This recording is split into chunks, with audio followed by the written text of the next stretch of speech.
Kapolri pastikan tuntaskan kasus pembunuhan Vina Cirebon.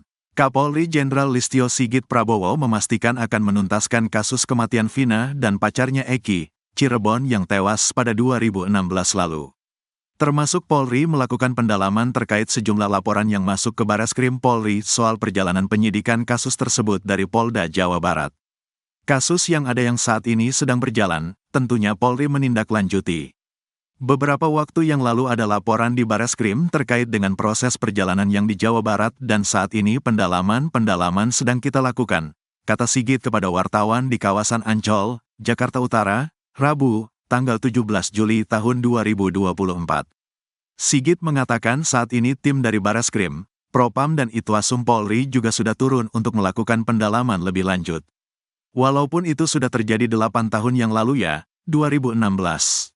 Namun tentunya kami memiliki kewajiban untuk melakukan pendalaman, ungkapnya.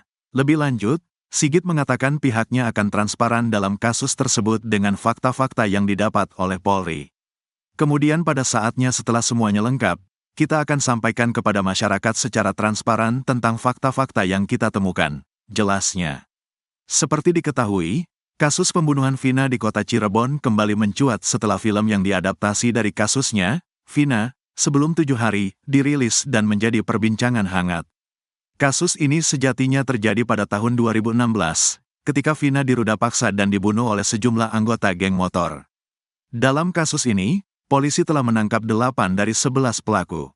7 diantaranya dijatuhi hukuman penjara seumur hidup, yakni Rivaldi Aditya Wardana, Eko Ramadhani, Hadi Saputra, Jaya, Eka Sandi, Sudirman dan Supriyanto. Sementara 1 terpidana lainnya yaitu Saka Tatal yang dijatuhi hukuman 8 tahun penjara.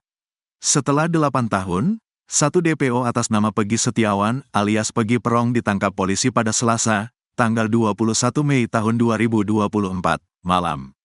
Pegi ditangkap di kawasan Bandung, Jawa Barat. Selama pelariannya, polisi mendapat informasi sementara jika Pegi bekerja sebagai buruh bangunan di Bandung. Namun, sejalan dari situ, 2 orang yang masuk daftar pencarian orang, DPO, bernama Andi dan Dani dinyatakan tidak ada dan dihapuskan. Hingga akhirnya Pegi Setiawan dibebaskan dan status tersangkanya gugur setelah menang dalam gugatan pra-peradilan kasus tersebut. Setelahnya, beberapa laporan pun masuk ke Bareskrim Polri, salah satunya dari keluarga 7 terpidana kasus tersebut soal dugaan adanya kesaksian palsu. Adapun yang dilaporkan adalah saksi AF dan Dede ke Bareskrim Polri, Jakarta pada Rabu, tanggal 10 Juli tahun 2024. Selain itu, laporan juga dilayangkan untuk Ketua RT Pasren yang menjadi saksi dalam kasus tersebut. Ibtu Rudiana dilaporkan ke Bareskrim, diduga aniaya tersangka kasus Vina. Proses penyelidikan dan penetapan tersangka kasus pembunuhan Vina dan Eki pada 8 tahun lalu dianggap janggal. Ibtu Rudiana yang juga ayah Eki ikut terlibat dalam proses penyelidikan meski saat itu menjabat sebagai Kanit Narkoba Polresta Cirebon. Saat ini, masih ada 7 terpidana yang dipenjara setelah Saka Tatal dinyatakan bebas. Kuasa hukum 7 terpidana, Wiwi Mariani, mengatakan pihaknya akan melaporkan Ibtu Rudiana ke Bareskrim Polri untuk mengungkap kasus ini. Para 7 terpidana yang divonis penjara seumur hidup memberikan kesaksian Ibtu Rudiana menganiaya mereka saat proses penyelidikan. Mereka menyampaikan bagaimana Rudiana menyiksa mereka, sampai anak-anak ini babak belur, ungkapnya, Selasa, tanggal 16 Juli tahun 2024, dikutip dari tribunjakarta.com. Setelah pelaporan ke Bareskrim Polri, Wiwi Mariani akan melaporkan Ibtu Rudiana ke Propam Polri. Besok ke Mabes, ke Bareskrim kami melaporkan Ibtu Rudiana karena pernyataan dari anak-anak, lanjutnya. Sementara itu, penasihat ahli Kapolri, Irjen Purn Arianto Sutadi, menyatakan bungkamnya Ibtu Rudiana merugikan citra Polri. Ibtu Rudiana selaku ayah korban dan juga aparat kepolisian selalu menghindar ketika ditanya kasus pembunuhan 8 tahun silam. Dengan tidak munculnya dia itu memang sangat merugikan citra Polri. Karena sampai sekarang ini kan dianggap proses peradilannya, kasus Vina Cirebon, amburadul gara-gara dia kan, ucapnya. Namun, ia tetap menghargai keputusan Ibtu Rudiana untuk tidak tampil di depan publik. Penolakan Rudiana untuk tampil di publik itu enggak bisa kita paksa, itu hak seseorang. Jadi ini tergantung si Rudiana ini mau tampil atau tidak, bebernya. Otto Hasibuan selaku kuasa hukum ketujuh terpidana akan melaporkan Ibtu Rudiana ke Bareskrim Polri pada Rabu, tanggal 17 Juli tahun 2024. Pelaporan dilakukan agar kasus pembunuhan 8 tahun ini segera terungkap. Saya mendapat kabar dari tim yang ada di Bandung. Mereka sudah memutuskan untuk akan melaporkan Ibtu Rudiana ke Bareskrim Polri. Kalau saya tidak keliru, besok, hari ini, paparnya, Selasa, tanggal 16 Juli tahun 2024, dikutip dari tribunjakarta.com. Menurutnya pelaporan Ibtu Rudiana merupakan upaya evaluasi penyelidikan kasus pembunuhan Vina, termasuk yang ada di Cirebon. Kalau polisi sudah mau mengevaluasi, ini merupakan suatu iktikat baik yang harus dihormati, ucapnya. Ia menduga Ibtu Rudiana memberikan kesaksian palsu sehingga ketujuh terpidana dianggap bersalah meski tak terlibat.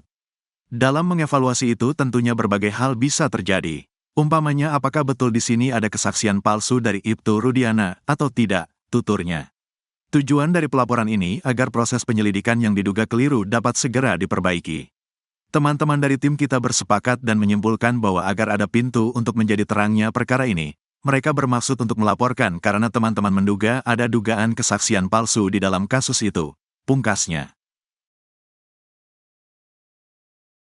Keberadaan Ibtu Rudiana mulai terendus usai menghilang. Keberadaan Ibtu Rudiana, ayah Eki, hingga kini tidak diketahui keberadaannya. Kapolsek Kapetakan, Cirebon itu tidak diketahui rimbanya pasca kematian Vina. Cirebon kembali ramai dibincangkan. Vina dan Eki adalah sepasang kekasih yang diberitakan tewas dibunuh pada tahun 2016. Setelah lama tak terlihat, Ibtu Rudiana kembali terlihat di Masjid Al-Istiqomah, Desa Sutawinangun, Kecamatan Kedaung, Kabupaten Cirebon, Jawa Barat. Kabar ini disampaikan oleh Marbot Masjid Al-Istiqomah, Trisno, 61. Menurut Trisno, Ibtu Rudiana sebelumnya sering melaksanakan salat di masjid tersebut, tapi sempat tidak hadir selama sekitar 1 bulan terakhir. Kemunculan kembali Ibtu Rudiana di masjid ini terjadi kemarin bersamaan dengan mencuatnya kembali kasus Vina Cirebon yang menyeret nama anaknya. Adapun, Masjid Al-Istiqomah sendiri berlokasi di 4 gang dari rumah Ibtu Rudiana di Gang Sitameng 7.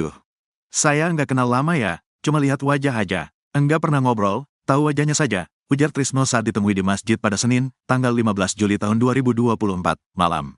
Ia juga menyampaikan bahwa Ibtu Rudiana biasanya datang untuk salat maghrib dan isya dengan berjalan kaki.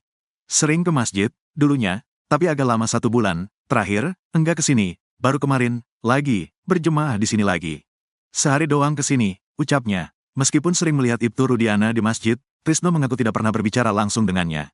Enggak pernah ngobrol, salat, langsung pulang, ujar dia. Trisno juga menyebut bahwa dia tidak mengikuti perkembangan kasus Vina Cirebon. Kalau saya, iya, kasus Vina enggak ikutin, kata pria yang sudah 2 tahun jadi marbot itu. Ia juga mengungkapkan bahwa Ibtu Rudiana jarang terlihat di masjid sejak kasus Vina kembali menjadi sorotan publik. Kemunculan Ibtu Rudiana di Masjid Al-Istiqomah ini menjadi perhatian karena keterkaitannya dengan kasus Vina Cirebon yang masih bergulir dan mendapatkan sorotan dari berbagai pihak.